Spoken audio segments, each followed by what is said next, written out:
Hello students, इन micro economics की इस video में आपका स्वागत है।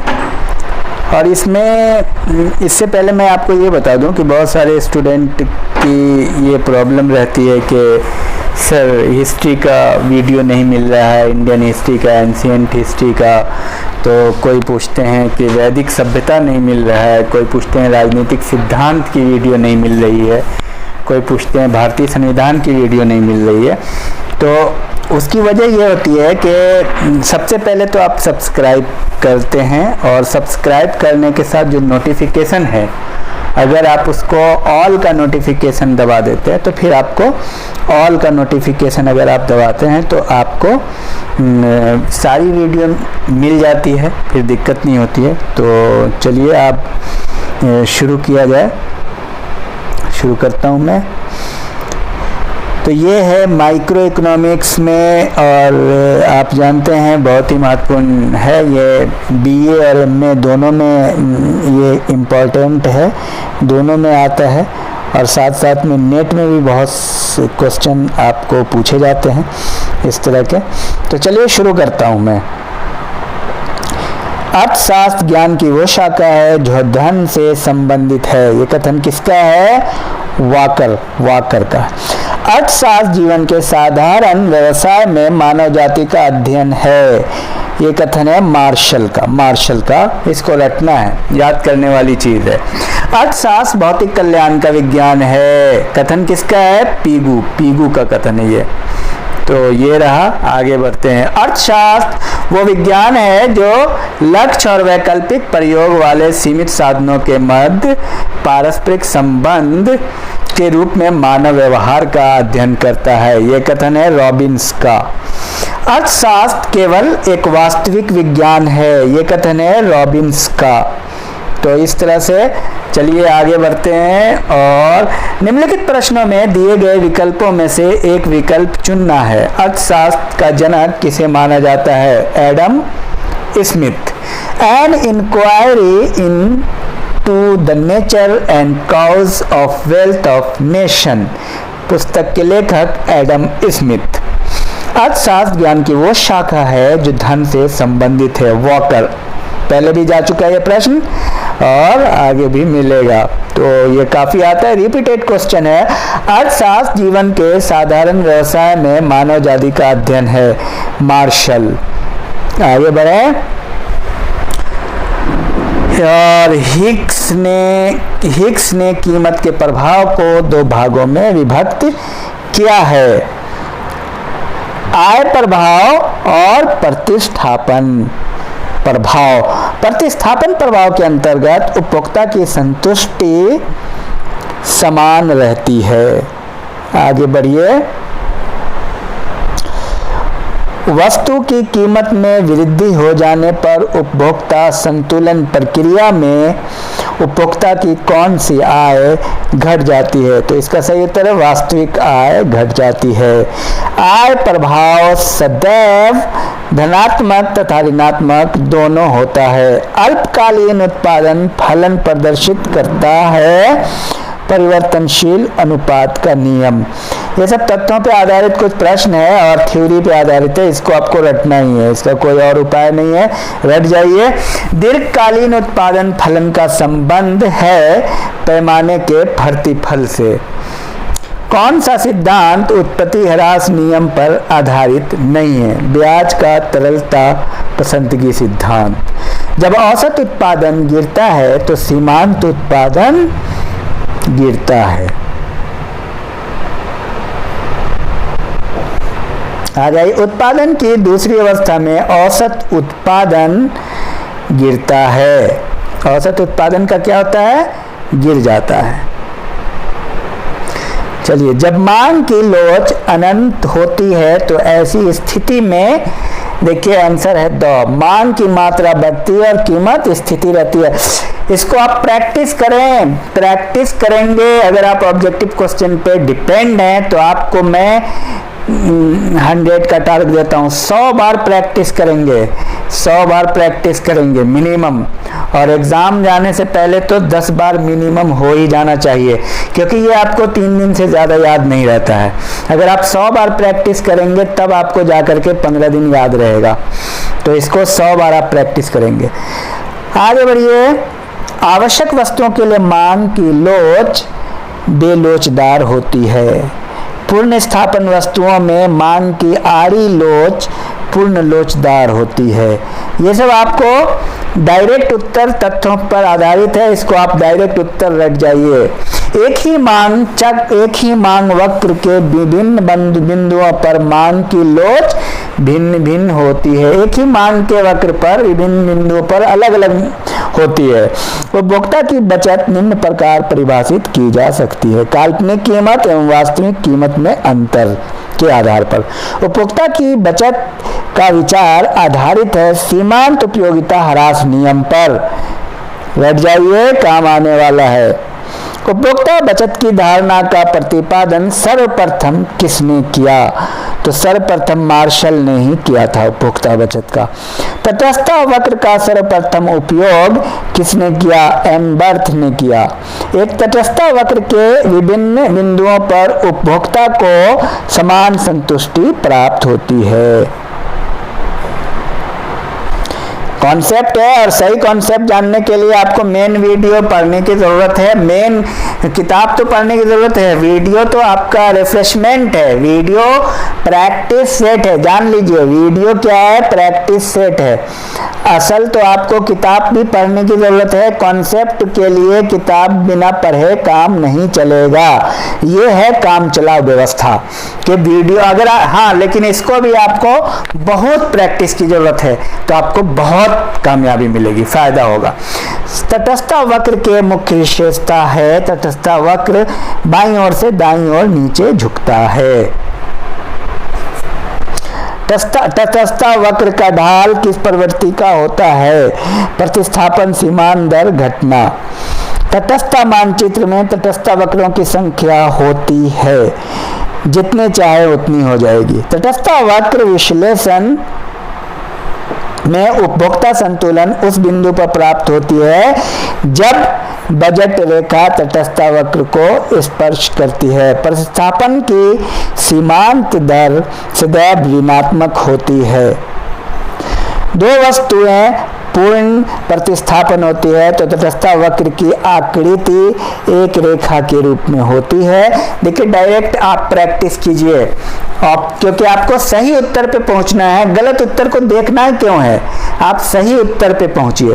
पूर्णतया पूरक वस्तुओं की स्थिति में तटस्थ वक्र की आकृति होगी, एल आकार की होगी, और ऊंचे तटस्थ वक्र नीचे तटस्थ वक्र की तुलना में प्रदर्शन करते हैं अधिक संतुष्टि, यानी ऊंचे तटस्थ वक्र में अधिक संतुष्टि होती है। आय में परिवर्तन होने पर उपभोक्ता की सामान्य स्थिति पर पड़ने वाले प्रभाव को कहते हैं, क्या कहते हैं? आय प्रभाव।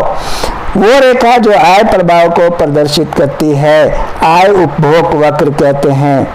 आगे बढ़िए। उपभोक्ता सिद्धांत का प्रतिपादन किसने किया था? मार्शल ने किया। बार बार आता है, यदि एक उपभोक्ता दो वस्तुओं x तथा y का उपभोक्ता उपभोग करता है तो ऐसी दशा में साम्य की स्थिति होगी। इसमें आपका सही समीकरण यह है mu(x/px) बराबर mu(y/py). इसको आप रख जाइएगा। और अर्थशास्त्र कला है या विज्ञान, दोनों, कला एवं विज्ञान दोनों है। इसका सही उत्तर यही है। आ जाइए, कौन सा कथन सत्य है? आप इसमें देखिए कौन सा कथन सत्य है। उत्पादन तुष्टि गुण का सृजन होता है। उत्पादन तुष्टि गुण का सृजन होता है। प्रत्येक आर्थिक क्रिया में दोनों होता है। उपयोगिता का सृजन होता है, उपयोगिता का विनाश होता है। तो सी आंसर होगा, दोनों होता है। एक ही चीज नहीं होता है। प्रत्येक आर्थिक क्रिया में सृजन भी होता है, क्रिएटिविटी और विनाश दोनों होता है। व्यष्टि अर्थशास्त्र माइक्रो इकोनॉमिक्स में अर्थव्यवस्था का अध्ययन किया जाता है सूक्ष्म इकाइयों का। माइक्रो का नाम से ही क्लियर है, छोटी छोटी इकाइयों का अध्ययन किया जाता है। व्यष्टि तथा समष्टि अर्थशास्त्र एक दूसरे से पूरक हैं, दोनों एक दूसरे के बिना काम नहीं चलेगा। निम्न सिद्धांतों में कौन सा सिद्धांत मार्शल से संबंधित है? मार्शल से संबंधित से उपयोगिता का सिद्धांत मार्शल से संबंधित है। सीमांत उपयोगिता के ह्रास का नियम अपवाद है। अपवाद है शराब पीना, दूध पीना, फल खाना, कपड़ा पहनना, लेकिन इसमें अपवाद क्या है? शराब पीना। चलिए आगे बढ़िए। उपयोगिता विश्लेषण गणनावाचक एवं क्रमवाचक माप है, केवल गणनावाचक है। मांग और कीमत में प्रत्यक्ष रूप से संबंध है, ये गलत।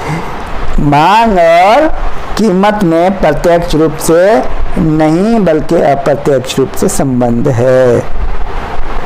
आगे आइए। मांग में सम्मिलित होता है। मांग में क्या क्या सम्मिलित होता है? वस्तु की प्रभावी इच्छा, साधन उपलब्धता, वस्तु खरीदने के लिए साधनों का व्यय करने की तत्परता, ये सारी चीजें। सही उत्तर सब है। व्युत्पन्न मांग ड्राइव डिमांड कहा जाता है। जब एक वस्तु की मांग स्वतः दूसरी वस्तु की मांग को जन्म देती है तो उसको ड्राइव डिमांड कहते हैं। मतलब एक वस्तु के लिए दूसरी वस्तु की मांग बढ़ गई।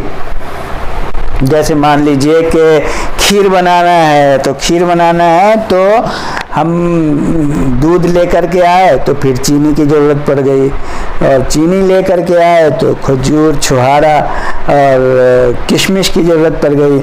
मांग के नियम के अंतर्गत वस्तु की मांग मात्रा परतंत्र चर होती है, वस्तु का मूल्य स्वतंत्र चर होता है, वस्तु की मांग एवं कीमत विपरीत संबंध होता है। ये सब सही है। मांग के नियम की प्रमुख मान्यता है दूसरी अन्य वस्तुओं की कीमतें स्थिर रहती है, उपरोक्त की आय स्थिर रहती है, समय पर परिस्थितियां समान रहती है, उपरोक्त सभी। तो इसको आप बहुत गहनता से लिख लीजिए, याद कीजिए, बार बार सुनिए। मांग के विस्तार के अंतर्गत हम मांगी गई मात्रा में हुई वृद्धि को सम्मिलित करते हैं, कीमत में कमी के कारण होती है। सही उत्तर है। मांग की लोच एक परिमाणात्मक धारणा है। परिमाणात्मक का मतलब क्वांटिटेटिव। क्वांटिटेटिव ये क्वालिटी से जुड़ा हुआ चीज नहीं है, ये क्वालिटी नहीं है बल्कि क्वांटिटेटिव चीज है। और तो मांग की लोच जो है एक गुणात्मक धारणा है, न के परिमाणात्मक। तो एक परिमाणात्मक धारणा, क्वालिटी नहीं है बल्कि क्वांटिटी है। क्वालिटी और क्वांटिटी का मतलब आप समझिए। ये क्वालिटी नहीं है बल्कि क्या है? क्वांटिटी है। मांग क्वांटिटी का एक कॉन्सेप्ट है, ठीक है। तो कितना मांग है, ये वाली बात है, तो इसको परिमाणात्मक कहते हैं हिंदी में। यदि कीमत में वृद्धि या कमी होती है तो व्यय स्थिर रहता है। ऐसी दशा में मांग की लोच इकाई के बराबर होती है। आगे बढ़िए। यदि कीमत में वृद्धि होती है तो कुल व्यय घटता है, तब मांग की लोच इकाई से अधिक होती है। रिकॉर्डों के लगान सिद्धांत के अनुसार लगान कीमत द्वारा निर्धारित होता है। सीमांत उत्पादकता सिद्धांत से संबंधित अर्थशास्त्री हैं, मार्शल भी हैं, क्लार्क भी है, हिक्स भी हैं, तीनों हैं। लाभ के नवप्रवर्तन सिद्धांत के जनक कौन है? शुम्पीटर हैं। लाभ के नवप्रवर्तक सिद्धांत के किस वस्तु के संबंध में मांग की लोच धनात्मक होती है? गिफिन के संबंध में। ये गलत है। अनिवार्य वस्तु के संबंध में। अनिवार्य के किस वस्तु से संबंध में मांग की लोच धनात्मक होती है? अनिवार्य के। कीमत बदले बगैर मांग में परिवर्तन होने को कहते हैं मांग में वृद्धि। कीमत वही रहा लेकिन मांग बदल गई, मांग बढ़ गई, तो मांग में वृद्धि। प्रतिनिधि फर्म का विचार दिया, किसने दिया? पीगू ने दिया। पीगू। पूर्ण प्रतियोगिता का अर्थ होता है समरूप वस्तु उद्योग में फर्म का स्वतंत्र प्रवेश, क्रेता विक्रेताओं की बड़ी संख्या रहेगी तभी तो टोटल सभी। फर्म के संतुलन की आवश्यक शर्त है MR बराबर MC, रख जाइए। MR बराबर MC। किसने कहा ब्याज तरलता त्याग का पुरस्कार है? किसने कहा ब्याज तरलता? केन्स ने कहा। केन्स बहुत महान विद्वान है। अन्य बातों के समान रहने पर यदि परिवार की आय में वृद्धि होती है तो एक वस्तु के प्रति उसकी मांग में वृद्धि हो जाती है। इस बढ़ी हुई मांग को दर्शाया जा सकता है मांग वक्र की दाईं ओर खिसक जाने से। पूर्ण प्रतियोगिता के अंतर्गत कार्यरत किसी फर्म के दीर्घकालीन संतुलन की शर्त है AC बराबर MR बराबर MC। इसको रखना है, फॉर्मूला है ये। पूर्ण प्रतियोगिता के अंतर्गत बाजार कीमत को प्रभावित कर सकता है, न कोई क्रेता न कोई विक्रेता। यदि सीमांत उत्पादन धनात्मक है तो कुल उत्पादन बढ़ेगा, धनात्मक से बढ़ेगा। ध्यान रहे, ध से धनात्मक, पॉजिटिव होगा तो बढ़ेगा। किसी वस्तु का सामान्य मूल्य होता है पूर्ण स्पर्धा वाले बाजार में इसका मूल्य, जो स्पर्धा वाले बाजार में जो मूल्य होता है वही उसका सामान्य मूल्य होता है। एकाधिकारी उस बाजार में बेचना चाहेगा जहां मांग किलो इकाई से अधिक हो। बिल्कुल सही, जितना इकाई नहीं है उससे मांग ज्यादा है तो जाहिर सी बात है वहां बेचना चाहेगा। किसी फर्म का अल्पकाल में संतुलन होता है केवल आर्थिक सामर्थ्य स्तर, आर्थिक सामर्थ्य के नीचे आर्थिक सामर्थ्य के परे। उपर्युक्त में कोई भी हो सकता है, किसी भी तरह से कोई भी फर्म का अल्पकाल में संतुलन किसी भी स्थिति में हो सकता है। पूर्ण बाजार के अंतर्गत दीर्घकाल में किसी फर्म को संतुलन की दिशा में मिलेगा, सामान्य लाभ मिलेगा पूर्ण बाजार में। आ जाइए, निम्नलिखित कथन किसका है? ब्याज पूंजी के एक निश्चित समय के लिए परित्याग करने का पुरस्कार है। ये कथन है केन्स साहब का। केन्स तो आपको पता है महान वैज्ञानिक है।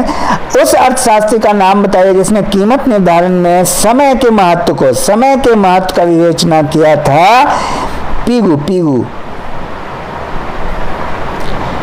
पूर्ण प्रतियोगिता में फर्म का लाभ निर्भर होता है सीमांत आय से सीमांत लागत अधिक के। अर्थशास्त्र के विकास केंद्रीय परिभाषा दी किसने दी है? सेल्यूलसन ने दिया है। सेल्यूलसन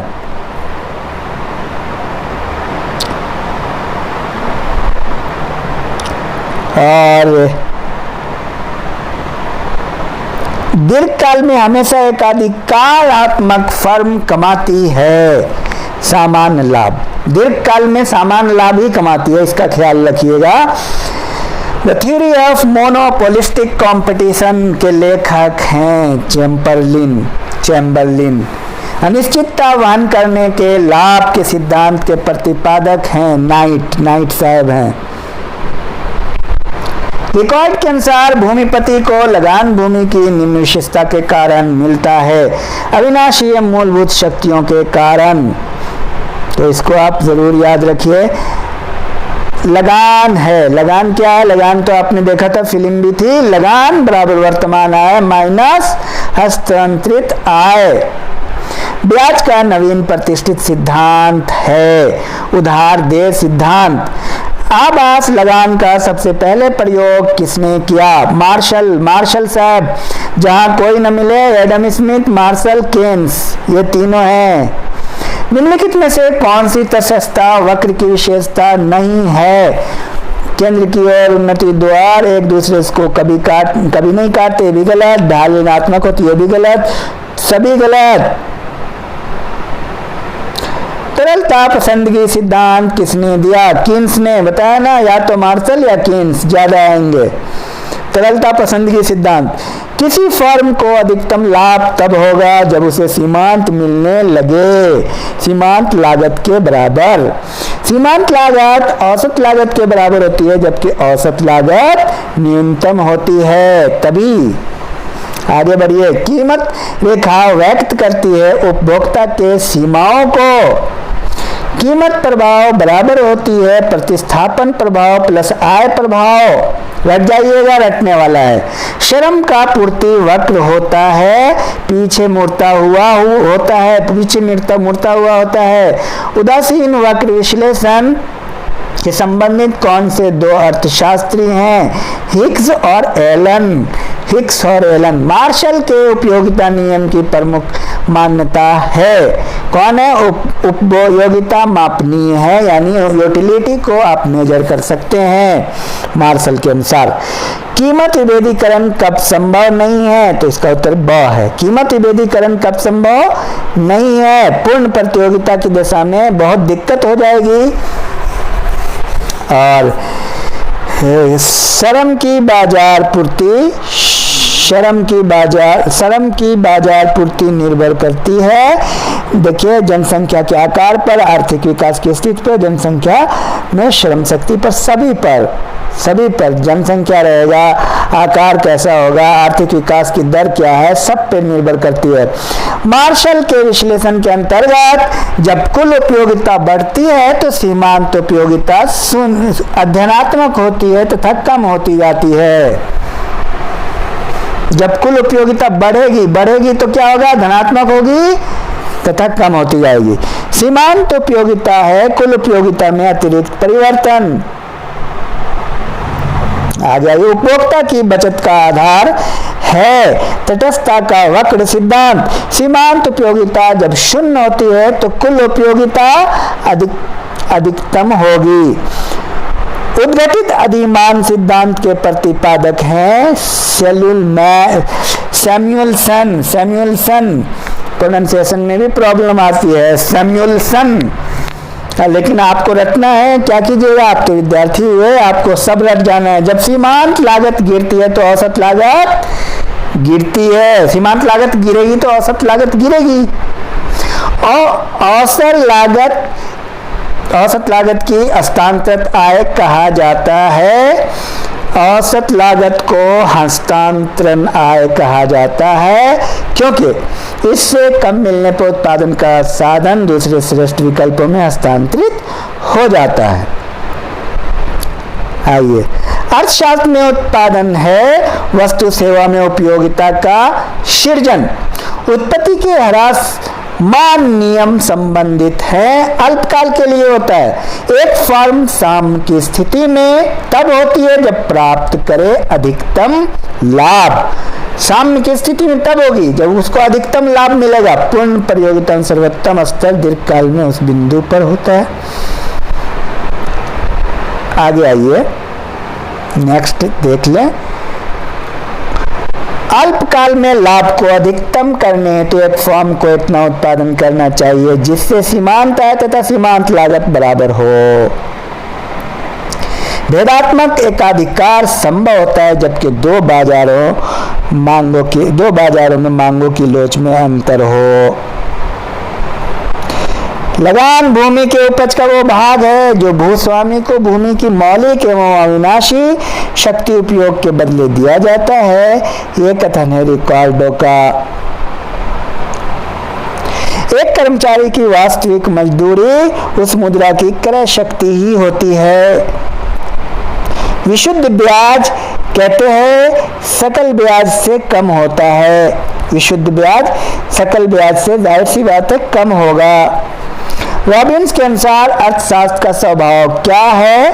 अर्थशास्त्र वास्तविक विज्ञान है। रॉबिन्स बोलते हैं तटस्थ वक्र विश्लेषण की अवधारणा का आरंभ किसने किया? एजबर्थ। कीमत में वृद्धि के कारण मांग में होने वाली गिरावट कहलाती है मांग में कमी। कीमत बढ़ेगी तो मांग तो कम हो जाएगी। निम्न में से कौन पूर्ति को प्रभावित करता है? तकनीकी ज्ञान। एक मांग वक्र नीचे की ओर गिरता है सीमांत उपयोगिता ह्रास नियम के कारण। आगे आइए, an inquiry into the nature and causes of wealth of nation. इस पुस्तक के लेखक हैं रॉबिन्स। असंगत कथन अंकित कीजिए। रॉबिन्स के अनुसार असंगत सही कथन चुन लीजिए। अर्थशास्त्र सामाजिक विज्ञान है, बिल्कुल सही। अर्थशास्त्र एक आदर्शात्मक विज्ञान है। अर्थशास्त्र विज्ञान तथा कला दोनों है, लेकिन ये गलत है। आगे आइए, व्यष्टि तथा समष्टि शब्द का अर्थशास्त्र में सर्वप्रथम प्रयोग किसने किया? स्टिगलर ने। उचित कथन अंकित कीजिए। समष्टि अर्थशास्त्र का संबंध है समस्त अर्थशास्त्र से होता है, समस्त अर्थशास्त्र से। निम्नलिखित में से किस अर्थशास्त्री को सामान्य साम्य विश्लेषण का जनक माना जाता है? वाल्रस को।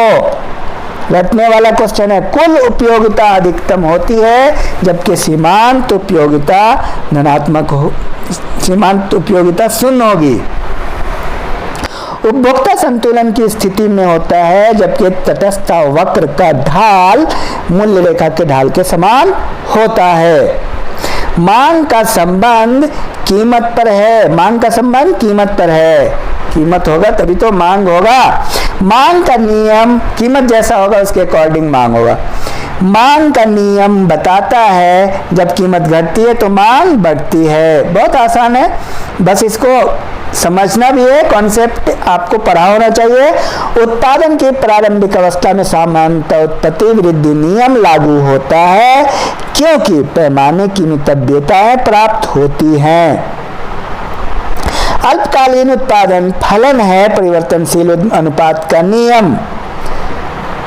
पैमाने का विचार अति अल्पकालीन है, सॉरी ये गलत है, दीर्घकालीन है। पैमाने का विचार दीर्घकालीन है। एक उद्यमी दीर्घकाल में व्यवसाय में बना रहेगा जब तक वह निम्न शर्त पूरी करे। उत्पादन की परिवर्तनशीलता, परिवर्तनशील लागत बहुत महत्वपूर्ण है। इन सबको आप ध्यान में रखिए। फर्म के साम्य के लिए क्या आवश्यक है? फर्म के साम्य के लिए MR बराबर MC। इसको आप किताब में टेक्स्ट बुक आप जरूर पढ़िए। कॉन्सेप्ट को मैं बार बार बोल रहा हूँ, कॉन्सेप्ट आप जरूर कीजिए। अगर कॉन्सेप्ट क्लियर नहीं है और एकदम एग्जाम आपका करीब है तब आप 100 बार प्रैक्टिस कीजिए। ये इकोनॉमिक्स है, कॉन्सेप्चुअल है। आगे बढ़िए। लगान भूमि की भौतिक तथा विनाश शक्तियों के प्रयोग के बदले दिया गया भुगतान है रिकॉर्डों का। भूमि के उत्पादन का एकमात्र साधन है जिसकी पूर्ति होती है पूर्णतया बेलोचदार। पहले भी ये प्रश्न गुजर चुका है। रिकॉर्डों के अनुसार लगान उस समय उत्पन्न होता है जबकि समस्त भूमि उपजाऊ हो, भूमि की पूर्ति लोचदार हो, भूमि गतिशील हो। उपरोक्त में से कोई नहीं, सब गलत है, यानी इसका उल्टा सही हो जाएगा। आधुनिक अर्थशास्त्रियों के अनुसार लगान उत्पन्न होता है साधन की सीमितता के कारण।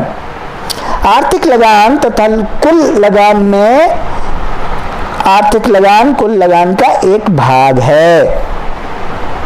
लगान का एक भाग ही तो है आर्थिक। आर्थिक लगान होता है एक अतिरेक लागत नहीं। आर्थिक लगान की कुल लगान का एक अंग किस अर्थशास्त्री ने कहा? रिकॉर्डो ने। रट जाइए इसको। आभास लगान का सूत्र है TR माइनस TVC। रटना है, ये फॉर्मूला है TR माइनस TV। आभास लगान का संबंध होता है अल्पकाल से। देख लीजिएगा किसका संबंध अल्पकाल से है और किसका लंबे काल से है। वास्तविक मजदूरी का आशय है श्रमिक द्वारा प्राप्त मौद्रिक मजदूरी, ये भी गलत। श्रमिक द्वारा प्राप्त मजदूरी प्लस बोनस, श्रमिक द्वारा प्राप्त मौद्रिक मजदूरी माइनस बोनस। उपरोक्त में से कोई नहीं। आगे आइए। नाम मात्र मजदूरी से आशय है जो मजदूरी मुद्रा के रूप में प्राप्त होती है, नॉमिनल वेज। मजदूरी का अवशेष अधिकारी सिद्धांत का प्रतिपादन किया वाकर ने, वाकर साहब। वास्तविक मजदूरी को प्रभावित करने वाला कारक है सब कार्य का स्वभाव, अतिरिक्त सुविधाएं, मुद्रा की क्रियाशीलता, उपरोक्त सभी। इसको नोट भी कर लीजिएगा और उसके बाद आप याद कीजिएगा। मजदूरी को सिद्धांत का प्रतिपादन किया जेस मिल, बहुत महान अर्थशास्त्री हैं। कुल ब्याज में कौन सा तत्व सम्मिलित होता है? कुल ब्याज में जोखिम का भुगतान, असुविधा का भुगतान और विशुद्ध ब्याज सब सम्मिलित होगा। उपरोक्त सभी। विशुद्ध ब्याज का अभिप्राय है पूंजी के प्रयोग के बदले में किया जाने वाला भुगतान। बैठ जाइए। ब्याज का परंपरावादी सिद्धांत मुद्रा को केवल मानता है, विनिमय का माध्यम मानता है। ब्याज का परंपरा सिर्फ मानता है एक्सचेंज। ऋण योग कोष की मांग में सम्मिलित होता है। उपभोग, विनियोग, संचय तीनों होता है। ऋण योग कोष की पूर्ति में सम्मिलित होता है। बचत, विनियोग, बैंक साख, अविनियोग, असंचय, बचत। इन दोनों क्वेश्चन को जो ऊपर गया अभी इनको रट जाइएगा। ब्याज के तरलता पसंदगी सिद्धांत का प्रतिपादन किया, पहले भी गुजरा ये केन्स ने। ब्याज का तरलता पसंदगी सिद्धांत में अधिक जोर दिया गया है मुद्रा की मांग पर। केन्स के अनुसार ब्याज एक क्या है? मौद्रिक घटना है। आधुनिक सिद्धांत के अनुसार ब्याज की दर का निर्धारण होगा जहां उपरोक्त दोनों होगा। विनियोग बराबर बचत, मुद्रा की मांग बराबर मुद्रा की पूर्ति, दोनों सही है, इसको रट जाइए। ब्याज एक मौद्रिक घटना है तथा किसी समय विशेष में ब्याज दर नकदी अधिमान को त्याग करने का प्रतिफल है। यह कथन केन्स का है। प्रतिष्ठित विचारधारा के अनुसार दीर्घकाल में ब्याज दर प्राकृतिक दर से भिन्न नहीं हो सकती। ये बी आंसर है। कुल लाभ का अभिप्राय है कुल प्राप्तियों में से स्पष्ट लागतें घटाए जाने पर अवशेष। आगे बढ़िए। लाभ के मजदूरी सिद्धांत का प्रतिपादन कौन है? प्रतिपादक किसने किया? टॉजिंग ने किया था। लाभ के जोखिम सिद्धांत का प्रतिपादन किया था हॉले ने, प्रोफेसर हॉले। लाभ के अनिश्चितता वहन सिद्धांत प्रस्तुत किया था प्रोफेसर एफ.एच. नाइट। ये सबको रट जाइए। लाभ का नवप्रवर्तन सिद्धांत ये आता है, सब खूब आता है। लाभ का नवप्रवर्तन सिद्धांत प्रतिपादन किया था शुम्पीटर। लाभ के संभाव्य सिद्धांत के प्रवर्तक शैकल, इनको कर जाइए। लाभ के संबंध में प्रोफेसर नाइट किस कथन से संबंधित है? लाभ अनिश्चितता वहन करने का पुरस्कार है। लाभ तो तब होगा जब आप अनिश्चितता का जोखिम उठाएंगे। पूर्ण प्रतियोगिता फर्म अल्पकाल में लाभ या हानि प्राप्त हो सकती है। एकाधिकार के अंतर्गत दीर्घकाल में सदैव प्राप्त करती है क्योंकि बाजार में प्रतियोगी फर्म का प्रवेश पूर्ण निषेध होता है। कीमत विभेद में एकाधिकारी संतुलन की शर्त है MR1 बराबर MR2 बराबर MC। रट जाइएगा। यदि पूर्ण प्रतियोगिता में पूर्ति की वृद्धि का अनुपात मांग की वृद्धि अनुपात से अधिक है तब सामान्य कीमत घटेगी। इसको सोचिएगा। एकाधिकारी मांग वक्र का ढाल निर्भर करता है मांग की लोच पर। द्विआधिकार डिओपोली किस बाजार की दशा है? अल्प विक्रेताधिकार। एकाधिकार प्रतियोगिता में विभेदीकृत उत्पादन बेचने वाली अनेक फर्में होती हैं। विक्रय लागत आवश्यक है एकाधिकारिक प्रतियोगिता में। एकाधिकार प्रतियोगिता में अल्पकालीन संतुलन की शर्त है MR बराबर SMC तथा SMC MR को नीचे से काटे। आगे आइए। वस्तु की मांग कम लोचदार होने पर एकाधिकारी फर्म वस्तु की कीमत निश्चित होती है ऊंची।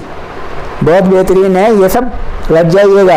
उत्पत्ति ह्रास नियम के अंतर्गत एकाधिकारी फर्म अपनी वस्तु की सौतर ऊंची कीमत निर्धारित करती है। एकाधिकारी में पूर्ण प्रतियोगिता की अपेक्षा सदैव वस्तु की ऊंची कीमत पाई जाती है। भाई मोनोपोली होगा तो वस्तु की ऊंची कीमत तो होगी ही, ये तो कॉमन सेंस की बात है। साधारण बाजार में एक साधन की व्युत्पन्न मांग की जाती है। व्युत्पन्न का मतलब समझते हैं? ड्राइव्ड। किसी साधन की एक अतिरिक्त इकाई द्वारा उत्पादित उपज को कहते हैं सीमांत भौतिक उपज। वितरण की सीमांत उत्पादकता सिद्धांत का प्रतिपादन किया J.D. क्लार्क। वितरण का सीमांत उत्पादकता सिद्धांत दर्शाता है कि किसी साधन को पारिश्रमिक इसका सही उत्तर है सीमांत उत्पादन के बराबर प्राप्त होना चाहिए। साधन की अवसर लागत को कहते हैं स्थानांतरित आय। सीमांत भौतिक उत्पादन को कीमत के से गणना करने पर प्राप्त करते हैं सीमांत उत्पादन का मूल्य। रिकॉर्डों के अनुसार लगान केवल भूमि से उत्पन्न होता है। रिकॉर्डों के लगान सिद्धांत के अनुसार किस भूमि से लगान उत्पन्न नहीं होता है? सीमांत कृषि भूमि से। रिकॉर्डों के अनुसार लगान बाकी सबसे है, इसलिए रट जाइएगा। रिकॉर्डों के अनुसार लगान कीमत में सम्मिलित नहीं होता। लगान भूमि की भौतिक तथा विनाशी शक्तियों के प्रयोग के बदले दिया गया भुगतान है। यह कथन किसका है? रिकॉर्डों का। रिकॉर्डों ने बहुत काम किया लगान पे। भूमि ही उत्पादन का एकमात्र साधन है जिसकी पूर्ति होती है, पूर्णतया बेलोचदार। कई बार ये प्रश्न गुजर चुके हैं। रिकॉर्डों के अनुसार लगान उस समय उत्पन्न होता है जबकि ये समस्त भूमि उपजाऊ हो, भूमि की पूर्णतया लोचदार हो, भूमि गतिशील, तो कोई नहीं लागू होता। तो इसका उल्टा होगा। लगान का मतलब ये नहीं होता है कि उत्पादन हो तभी होगा। आधुनिक अर्थशास्त्रियों के अनुसार लगान उत्पन्न होता है साधन की सीमितता के कारण। आर्थिक लगान तथा कुल लगान में आर्थिक लगान कुल लगान का एक भाग है। आर्थिक लगान तो उसका एक भाग है ना। आर्थिक लगान होता है एक अतिरेक लागत नहीं, ये अतिरेक लागत नहीं होता। आर्थिक लगान उसके साथ ही होता है। आर्थिक लगान की कुल लगान का एक अंग किस अर्थशास्त्री ने कहा? रिकॉर्डों ने कहा। आभास का लगान सूत्र है TR - TVC। ये बहुत अच्छा फॉर्मूला है, खूब है, आता रहता है, रट जाइएगा। आभास लगान का संबंध होता है अल्पकाल से। वास्तविक मजदूरी का आशय है वास्तविक श्रमिक द्वारा प्राप्त मौद्रिक मजदूरी, श्रमिक द्वारा प्राप्त मौद्रिक मजदूरी प्लस बोनस, श्रमिक द्वारा प्राप्त मौद्रिक मजदूरी माइनस कोई नहीं। सही उत्तर इसमें है नहीं अवेलेबल। अपूर्ण प्रतियोगिता का विचार किसने? प्रतियोगिता चैम्बरलिन। एकाधिकारात्मक बाजार का विचार करने वाला अर्थशास्त्री था चैम्बरलिन। किस बाजार में मांग वक्र अनिश्चितता होती है? अल्पकालिक में, अल्पाधिकार में। जिसमें अल्पाधिकार होगा उसमें मांग वक्र अनिश्चित होगा। अल्पाधिकार किस बाजार का अंग है? अपूर्ण प्रतियोगिता का। पूर्ण प्रतियोगिता नहीं होती, उसमें अपूर्ण होती है। चीनी का उत्पादन उदाहरण है एकाधिकारी प्रतियोगिता का। विक्रय लागत किस बाजार की लागत का अंग होती है? एकाधिकार प्रतियोगिता का। यह सब रट जाइएगा, फैक्चुअल है। नहाने के साबुन का उदाहरण किस बाजार से संबंधित है? एकाधिकारिक प्रतियोगिता का। किस बाजार मतलब मोनोपोली कंपटीशन है। किस बाजार में फर्म कीमत निर्धारित नहीं की जा सकती? पूर्ण प्रतियोगिता में। बाजार मूल्य होता है अल्पकालीन मूल्य, यह घटता बढ़ता रहता है। सामान्य मूल्य होता है दीर्घकालीन मूल्य। पूर्ण प्रतियोगिता में फर्म की सामान्य की दशा होती है AR = MR = MC। रट जाइए। सामान्य लाभ की दशा में AR = AC। पूर्ण प्रतियोगिता में कीमत निर्धारित करता है उद्योग। उद्योग के कारण कीमत निर्धारित होता है। आगे आइए। अर्थशास्त्र में उत्पादन का अभिप्राय है वस्तु सेवा का निर्माण, वस्तु अथवा सेवा का निर्माण। पूर्ण प्रतियोगिता कौन सी दशा में पाई जाती है? बाजार का पूर्ण ज्ञान होगा तो प्रतियोगिता पूर्ण होगा। पूर्ण प्रतियोगिता में बाजार की मांग पूर्ण लोचदार होती है। पूर्ण प्रतियोगिता के अंतर्गत फर्म दीर्घकाल में सदैव कीमती है। सामान्य लाभ। गैर मूल्य प्रतियोगिता का बाजार किस अर्थशास्त्री ने प्रस्तुत किया? चैम्बरलिन। एकाधिकार बाजार में विक्रेता का किस पर पूर्ण नियंत्रण होता है? केवल पूर्ति पर। एकाधिकार के अंतर्गत उत्पादक सदैव निर्धारित करता है उत्पादन मात्रा एवं कीमत दोनों में से किसी एक को। एक क्रेताधिकार बाजार में होता है, केवल एक क्रेता, सिर्फ एक क्रेता होगा। एक अधिकार के अंतर्गत फर्म का मांग वक्र होता है बेलोचदार। वस्तु विभेद का विचार किस बाजार से संबंधित है? एकाधिकार से। समोत्पादक वक्र किन मदों के विभिन्न संयोगों को दर्शाता है? दो साधन के बीच। उत्पत्ति ह्रास नियम लागू होने का कारण है साधन का पूर्ण स्थापन, साधनों की सीमितता, दोनों। यदि किसी विस्तार पथ के विभिन्न बिंदुओं के मध्य दूरी घटती जाती है तो लागू होता है बढ़ते पैमाने का प्रतिफल। साधनों का न्यूनतम लागत संयोग प्राप्त होता है। इसका सही उत्तर है x माइनस साधन की सीमांत उत्पादकता बाई x माइनस साधन की कीमत बराबर y माइनस साधन की सीमांत उत्पादकता बट्टा x माइनस साधन की कीमत। रट जाइएगा। बढ़ते प्रतिफल का नियम संदर्भित है घटती लागत का नियम। उत्पादन संभावना वक्र मूल बिंदु की नतोदार कॉनकेव होता है। सापेक्ष लागतों में वृद्धि का नियम। आगे बढ़िए। निम्नलिखित में से कौन सा वक्र यू आकृति का नहीं है? तो यू आकृति का एबीसी वक्र है और एसी वक्र है, एएमसी वक्र है, ये नहीं है, इसको याद कर लीजिएगा। निम्नलिखित में से कौन सा स्थिर लागत से संबंधित है? असंपत्ति या बीमा शुल्क। उत्पादन साधनों में प्रतिस्थापन लोच सदैव होती है धनात्मक। निम्नलिखित में से कौन सी बचत बाहरा बचत है? सस्ती परिवहन सेवा, निःशुल्क चिकित्सा सेवा, प्रशिक्षण व्यवस्था, उपरोक्त सभी ये सब बाहरा बचत है। तो चलिए ये रहा इकोनॉमिक्स का एक बेहतरीन सेट और ये अक्सर एग्जाम में आएंगे, बीए, एमए और नेट में अक्सर पूछे जाते हैं इनसे सवाल। बस मैं आपको ये कहूँगा कि इसके साथ साथ आप कॉन्सेप्ट को भी क्लियर कर ले। एक इकोनॉमिक्स की, इंडियन इकोनॉमिक्स पे 75 वीडियो 5-5 मिनट की है जो कंप्लीट इकोनॉमिक्स को कवर करता है, उसको आप ज़रूर कर लेंगे और कम से कम 100 बार प्रैक्टिस करने का टारगेट रखिए। All the best, thank you. फिर मिलते हैं अगली वीडियो में। इसको ज़्यादा से ज़्यादा आप शेयर कीजिए।